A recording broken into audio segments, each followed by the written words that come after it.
AP cabinet కూర్పుపై సర్వత్రా ఉత్కంఠ రేగుతోంది. మంత్రివర్గంలో చోటు కోసం తీవ్ర పోటీ నెలకొంది. చంద్రబాబు కేబినెట్లో పవన్ కళ్యాణ్ చేరే అంశంపై ఇంకా సస్పెన్స్ కొనసాగుతోంది. పవన్ కళ్యాణ్ మంత్రివర్గంలో చేరతారా? తన ఎమ్మెల్యేలకు ఛాన్స్ ఇచ్చి తాను ఇతర బాధ్యతలు తీసుకుంటారా? పవన్ మంత్రివర్గంలో చేరితే డిప్యూటీ సీఎంతో పాటు 2 కీలక శాఖలు ఇచ్చే ఛాన్స్ కనిపిస్తోంది. దీనిపై 2 రోజుల్లో స్పష్టత వచ్చే అవకాశం కనిపిస్తోంది. ఇక జనసేన 5 నుంచి 6 కేబినెట్ మంత్రులను అడిగే అవకాశం కనిపిస్తోంది. సీనియర్ నేత నాదెండ్లకు కీలక శాఖను కేటాయిస్తారంటూ వార్తలు వస్తున్నాయి. కేబినెట్లో చేరే అంశంపై పార్టీ నేతలతో చర్చించి పవన్ నిర్ణయం తీసుకోనున్నారు. ఇక 2014 కేబినెట్లోనూ బీజేపీ నుంచి 2కి అవకాశం ఇచ్చారు. ఈసారి కూడా 2కి చోటు దక్కొచ్చంటూ అంచనాలు వస్తున్నాయి. బీజేపీ సీనియర్లు సుజనా చౌదరి, కామినేని, సత్యకుమార్లకు అలాగే పార్థసారథుల పేర్లు కూడా పరిశీలనలో ఉన్నాయి. ఇక టీడీపీ నుంచి కేబినెట్లోకి ఎవరెవరిని ఎంచుకుంటారు? లోకేష్ ఈసారి మంత్రివర్గంలో చేరతారా? పార్టీ పరంగా కీలక బాధ్యతలు చూసుకుంటారా అనే దానిపై కూడా తీవ్రమైన చర్చ సాగుతుంది. మొత్తం మీద బాబు కేబినెట్ కూర్పుకు సంబంధించి ఆసక్తికర చర్చ అయితే సాగుతోంది. బాబు కేబినెట్లోకి పవన్ కళ్యాణ్ చేరతారా? అలాగే లోకేష్కు ఎలాంటి బాధ్యతలు అప్పగిస్తారు? ఇక బీజేపీ నుంచి ఎవరెవరిని తీసుకోబోతున్నారు? ఎవరెవరికి ఎన్ని బెర్తులు కేటాయిస్తారు? ఓవరాల్గా కేబినెట్ కూర్పు ఎలా ఉండబోతుందనేది మాత్రం రాజకీయ వర్గాల్లో అలాగే టీడీపీ శ్రేణిలో ఆసక్తికర చర్చ అయితే సాగుతుంది.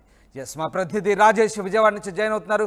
రాజేష్, చంద్రబాబు కేబినెట్ కూర్పు ఎలా ఉండబోతుంది? దీనికి సంబంధించి ఒక ఆసక్తికర చర్చ అయితే సాగుతోంది. ప్రధానంగా జనసేన, బీజేపీలకు సంబంధించి అలాగే మరి ముఖ్యంగా పవన్ కళ్యాణ్ సంబంధించి ఒక ఇంట్రెస్టింగ్ డిస్కషన్ అయితే జరుగుతుంది. సో ఏం జరగబోతుంది? దీనికి సంబంధించి చంద్రబాబు ఎప్పుడు ఎలాంటి నిర్ణయం తీసుకోబోతున్నారు?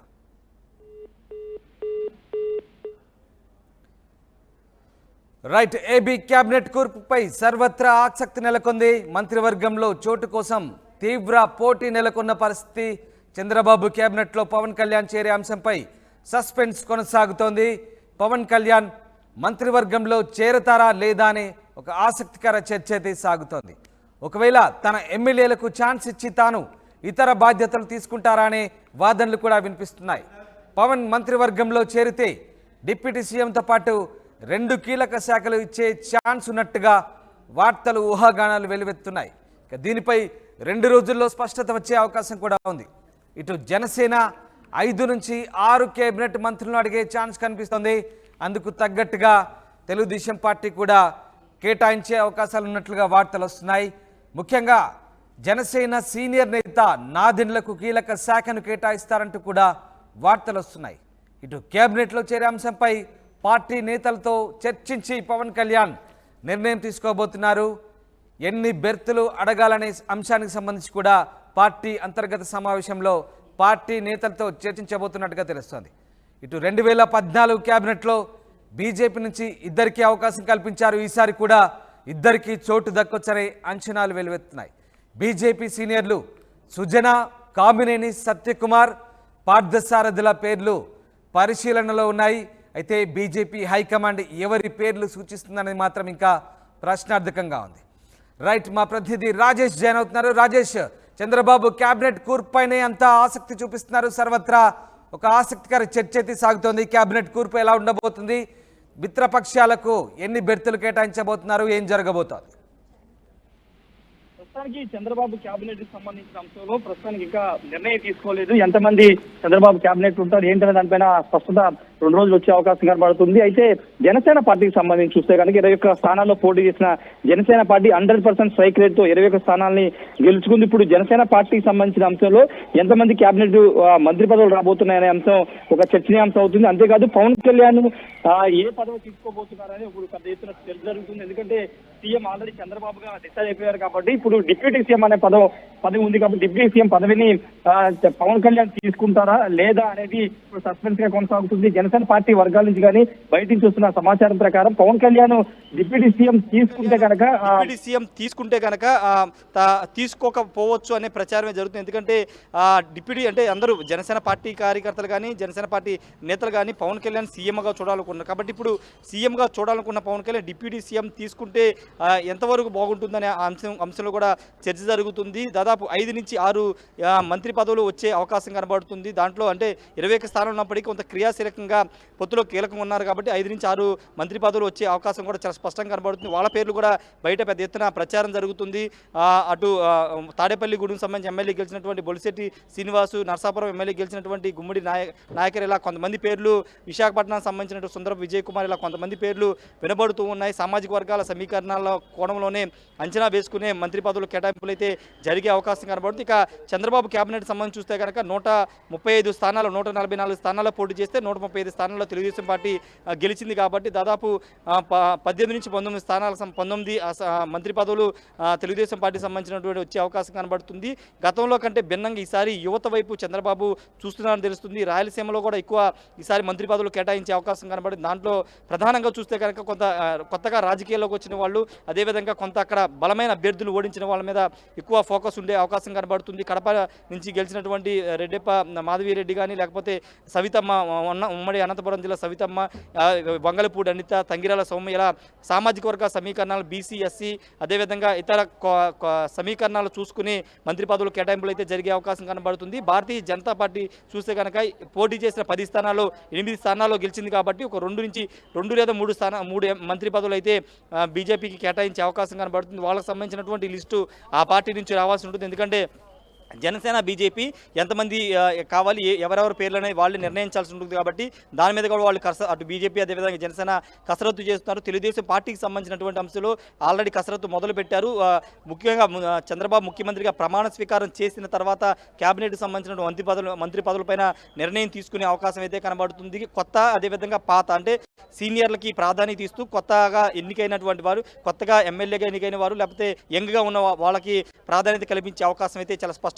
రాజేష్, ఇక్కడ జనసేన ఇంకా తమ పార్టీ ఇంటర్నల్ మీటింగ్ లో ఒక నిర్ణయం తీసుకునే అవకాశం ఉన్న నేపథ్యంలో మరి జనసేనకు సంబంధించి ఎన్ని సీట్లు కేబినెట్ లో ఎన్ని బెర్తులు కేటాయించే అవకాశం ఉంది? అలాగే బీజేపీకి గతంలో 2 బెర్తులు ఇచ్చారు, ఈసారి ఎన్ని ఇచ్చే అవకాశం ఉంది? ఏం జరగబోతుంది? ఖచ్చితంగా అంటే జనసేన పార్టీ 5 నుంచి 6 మంత్రి పదవులు ఆశించే అవకాశం కనబడుతుంది. అంటే సంఖ్యను బట్టి దాదాపు 26 నుంచి 27 మంత్రి పదవులు అవకాశం ఉంటుంది. 175 మంది ఎమ్మెల్యేలకు సంబంధించిన అంశంలో 26 నుంచి 27 చంద్రబాబుతో కలిపి 27 ఉండే అవకాశం ఉంది. కాబట్టి దానికి అనుగుణంగానే మంత్రి పదవులు కేటాయింపు అనేది జరిగే అవకాశం ఉంది. ఎందుకంటే సీట్లకు సంబంధించి దాదాపు టీడీపీ 135 స్థానాల్లో గెలిచింది, జనసేన 20 స్థానాలు గెలిచింది. కాబట్టి ఒకవేళ జనసేన పోటీ చేసే అంశంలో వెనక్కి తగ్గింది, సీట్ల విషయంలో కాంప్రమైజ్ అయింది. కాబట్టి ఇక్కడ మంత్రి పదవుల విషయంలో కొంచెం ఎక్కువ ప్రాధాన్యత కలిగించే అవకాశం ఎక్కువగా కనబడుతుంది. ఎందుకంటే జనరల్గా 21 స్థానాలు వస్తే 4 మంత్రి పదవులు ఇచ్చే అవకాశం ఉంటుంది. కానీ ఇప్పుడు పవన్ కళ్యాణ్ పోటీ చేసే స్థానాలను 25 స్థానాలు 21 తగ్గించుకున్నారు. అంతేకాదు ఎంపీ స్థానాలు కూడా తగ్గించుకుని అక్కడ పొత్తుల్ని అడ్జస్ట్మెంట్లో పవన్ కళ్యాణ్ తగ్గారు. కాబట్టి ఇప్పుడు ఇక్కడ క్యాబినెట్లో ఆయనకి ప్రాధాన్యత కల్పిస్తూ ఎక్కువ మంత్రి పదవులు ఇచ్చే అవకాశం కనబడుతుంది. ఎందుకంటే 5 నుంచి 6 మంత్రి పదవులు ఇచ్చే అవకాశం అయితే చాలా స్పష్టంగా కనబడుతుంది. ఇక్కడ పవన్ కళ్యాణ్ మంత్రి పదవి తీసుకుంటారా, అదే డిప్యూటీ సీఎం పదవి తీసుకుంటారా, లేదా తీసుకుంటే కనుక డిప్యూటీ సీఎంతో పాటు ఇంకొక 2 కీలకమైన శాఖలు కూడా తీసుకునే అవకాశం అయితే కనబడుతుంది. ఇంకొక ముఖ్యమైన విషయం ఏంటంటే హోంశాఖ కావాలని చాలా మంది పట్టుబడుతున్నారు. అటు అచ్చెన్నాయుడు కానీ అయ్యన్న పాత్రుడు కానీ చాలా వేదికల మీద మాట్లాడారు. హోంశాఖ తనకి ఇవ్వాలి అని వైసీపీ చేసిన అరాచకాలకు సంబంధించిన అంశంలో హోంశాఖ ఇస్తే దానికి సంబంధించిన విధంగా ముందుకు వెళ్తామని చాలా బహిరంగ సభల్లో చెప్పిన నేపథ్యంలో హోంశాఖ ఎవరికి ఇస్తారని ఒక ఆసక్తి కూడా నెలకొంది. కీలకమైన శాఖలు కొంతమంది సీనియర్లకు ఇచ్చే అవకాశం కనబడుతుంది. అటు ఆర్థిక శాఖ కానీ, పంచాయతీరాజు, ఐటీ, ఇండస్ట్రీస్, అదేవిధంగా హోంశాఖ, ఈ 4 శాఖల మీద ఎక్కువ ఫోకస్ ఉండే అవకాశం ఉంది. కాబట్టి కీలకంగా ఉండే అవకాశం ఉంది. గవర్నెన్స్లో ఈ శాఖలు కీలకంగా ఉండే అవకాశం ఉంది. కాబట్టి ఆ శాఖల్లో కొత్త వాళ్ళకే ప్రాధాన్యత ఇచ్చే, పాత వాళ్ళకి సీనియర్కే ప్రాధాన్యత ఇచ్చే అవకాశం చాలా స్పష్టంగా కనబడుతుంది. మిగతా శాఖల మీద అటు సామాజిక సమీకరణాల కోణంలో మిగతా శాఖల్ని కేటాయింపులు చేసే అవకాశం అయితే కనబడుతుంది. ఏదేమైనప్పటికీ కొంత ఈ ఎన్డీఏ కూటమి హడావిడి, అదేవిధంగా ఈ హడావుళ్ళు ఉన్నారు. కాబట్టి ఇదంతా కొంత క్లియర్ అయిన తర్వాత పూర్తి స్థాయిలో కేబినెట్ కూర్పు మీద నిర్ణయం తీసుకునే అవకాశం కనబడుతుంది. ఒకవైపు రాజేష్, అలాగే ముఖ్యంగా ఇప్పుడున్న సంఖ్యాబలం ఆధారంగా ఎలాంటి ఫార్ములాని పాటించబోతున్నారు? మంత్రివర్గ కూర్పుకు సంబంధించి ఎన్ని పదవులు, ఎన్ని బెర్తులు ఉండబోతున్నాయి కేబినెట్ సంబంధించి, అందులో ఎవరెవరికి ఎన్ని బెర్తులు ఇవ్వబోతున్నారు, దాంతోపాటు పోర్ట్ఫోలియోలకు సంబంధించి కూడా, దీనికి సంబంధించి ఇదంతా కూడా చంద్రబాబు ఇప్పటికే ఒక అవగాహనతో ఉన్నారా, ఇంకా పూర్తి స్థాయి కసరత్తు చేయాల్సిన అవసరం ఉందా? సో ఓవరాల్గా ఎలాంటి ఫార్ములానైనా ఫాలో కాబోతున్నారు? అంటే ఒక ప్రాథమికంగా కొంత అనుకున్నారు కానీ ఇంకా పూర్తి స్థాయిలో కసరత్తు చేయాల్సి ఉంది. ఎందుకంటే చంద్రబాబు నేను ఢిల్లీకి వెళ్ళడం హడావుడి ఉండడం మళ్ళీ రేపు ఢిల్లీ వెళ్లాల్సి ఉన్న నేపథ్యంలో కొంత కసరత్తు అయితే పార్టీ ఇంటర్నల్గా చేస్తుంది. కానీ పూర్తి స్థాయిలో అక్కడ లోకల్గా ఉన్నటువంటి పరిస్థితులు జిల్లాలో ఉన్నటువంటి పరిస్థితులు ఉమ్మడి జిల్లా ప్రాతిపదికన తీసుకుంటారు, లేకపోతే 26 జిల్లాల ప్రాతిపదికన తీసుకుంటారా, అక్కడ సామాజిక సమీకరణాల కోణాలు ఇవన్నీ కూడా లెక్కించుకుని అదేవిధంగా పార్టీ కోసం అంటే 2019లో కేవలం 23 మంది ఎమ్మెల్యేలు మాత్రమే గెలిచారు. దాంట్లో 4 మళ్ళీ వైసీపీలోకి వెళ్ళిపోయారు. కాబట్టి అక్కడ పార్టీ కోసం బెదిరించినా భయపెట్టినా బెదరకుండా నిలబడిన చాలామంది అటు ఏలూరు సాంబశివరావు కానీ గొట్టిపాటి రవికుమార్ కానీ లేకపోతే రేపల్లి అనగాని సత్యప్రసాద్ కానీ ఇలా చాలామంది పార్టీకి లాయల్గా ఉన్నారు, ప్రతిపక్షంలో కూడా ఉండి పోరాడారు. అటు నిమ్మల రామానాయుడు కానీ వీళ్ళంతా చాలా గట్టిగా ఫైట్ చేశారు. వాళ్ళకి ఖచ్చితంగా క్యాబినెట్లో ప్రాధాన్యత ఉండే అవకాశం కనబడుతుంది. వాళ్ళతో పాటు ఇతర ఇప్పుడు కొత్తగా అభ్యర్థులుగా కొత్తగా ఎన్నికైన ఎమ్మెల్యేలకు సంబంధించిన అంశంలో కూడా కొంతమందికి అవకాశం కల్పించే అవకాశం ఉంది. మహిళలకు సంబంధించి కూడా 4 నుంచి 5 స్థానాలకు మహిళకి క్యాబినెట్ బెర్తలు ఖరారయ్యే అవకాశం అయితే కనబడుతుంది. అక్కడ కూడా కొన్ని సామాజిక సమీకరణాలు ఎస్సీ బీసీ ఆ కోణాలను కూడా పరిశీలించిన తర్వాతే నిర్ణయం తీసుకునే అవకాశం అయితే చాలా స్పష్టంగా కనబడుతుంది. ఏదేమైనప్పటికీ జనసేనకి 5 నుంచి 6 మంత్రి పదవులు, బీజేపీకి 2 మంత్రి పదవులు, మిగతా టీడీపీ ఖాతాలోకి వెళ్లే అవకాశం కనబడుతుంది.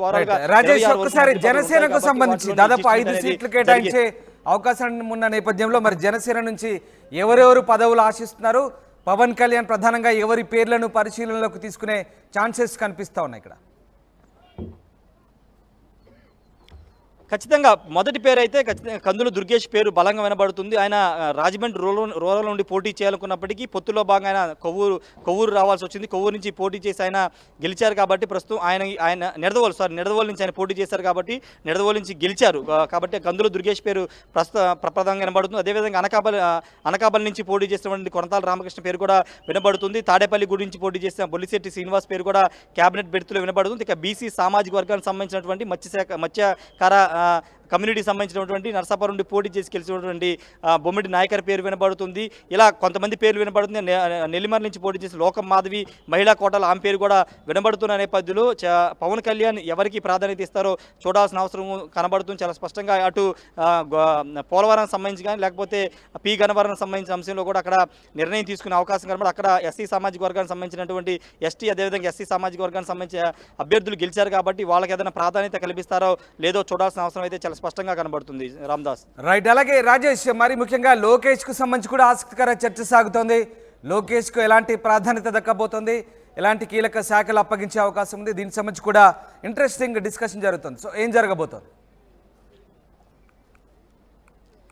లోకేష్కి కీలక శాఖలు అప్పగించే అవకాశం కనబడుతుంది. గతంలో 2017 నుంచి 19 వరకు ఆయన ఐటీ, ఇండస్ట్రీస్, పంచాయతీరాజ్ శాఖల్ని 3 శాఖలను ఆయన నిర్వర్తించారు. ఇప్పుడు ఆంధ్రప్రదేశ్కి పెట్టుబడుల అంశం చాలా కీలకంగా ఉంది. పరిశ్రమలు తీసుకురావడంలో చాలా కీలకంగా ఉంది. ఎందుకంటే 20 లక్షల ప్రైవేటు సెక్టార్లు 20 లక్షల ఉద్యోగాలు ఇస్తామని ఎన్నికల మేనిఫెస్టోలో పెట్టారు. కాబట్టి ఉద్యోగ కల్పన కావాలంటే ఐటీ, ఇండస్ట్రీస్ అనేది చాలా కీలక శాఖగా ఉంది. కాబట్టి దాన్ని నారా లోకేష్కి తిరిగి కేటాయించే అవకాశం చాలా స్పష్టంగా కనబడుతుంది. ఎందుకంటే ఆల్రెడీ ఆయనకి పనిచేసిన అనుభవం ఉంది కాబట్టి అదేవిధంగా ఇతర దేశాల్లో ఆయనకి పరిచయాలు ఉన్నాయి. ఆ పరిచయాల ద్వారా ఇక్కడ ఐటీ కంపెనీలు తీసుకురావడం కానీ పరిశ్రమలు తీసుకురావడం మీద ఫోకస్ పెట్టే అవకాశం ఉంటుంది. కాబట్టి ఐటీ ఇండస్ట్రీస్ అనేవి దాదాపుగా నారా లోకేష్కే ఖరారు చేసే అవకాశం కనబడుతుంది. ఇక పంచాయతీరాజ్ అనేది చాలా కీలక శాఖ ఉంది కాబట్టి ఈసారి పంచాయతీరాజ్ నారా లోకేష్కి వెళ్తుందా లేకపోతే వేరే వాళ్ళకి ఇస్తారనేది పైన స్పష్టత రావాల్సి ఉంది. ప్రస్తుతానికైతే ఐటీ ఇండస్ట్రీస్ అయితే ఖచ్చితంగా నారా లోకేష్ వైపుకి వెళ్లే అవకాశం కనబడుతుంది.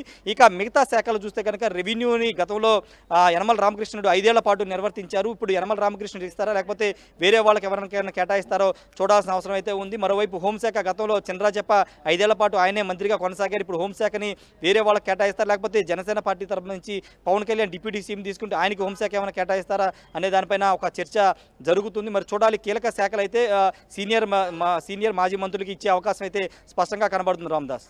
రైట్. yes.